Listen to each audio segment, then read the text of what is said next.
G'day everybody, it's Garfield from Supertech Electronics, and we're going to remove an Amarok sound system, VW Amarok.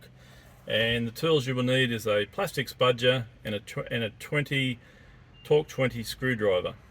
Alright, let's get started. First part we're going to remove is this part here. Ours is loose for video purposes, but you'll need to get your plastic spudger under there and leverage it out at each point, not putting too much stress on any one point, because you don't want to break this part.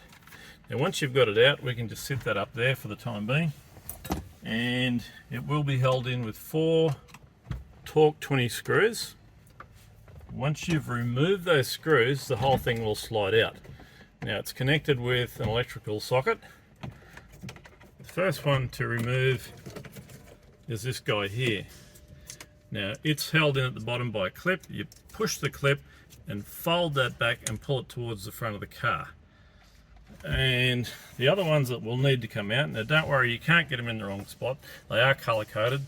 These little clips here pull out, then the whole thing will pull out. And there's 3 or 4 of those guys. That one there's got a little press down pin. Once you've got that radio removed, you can send it off to Supertech Electronics for repair.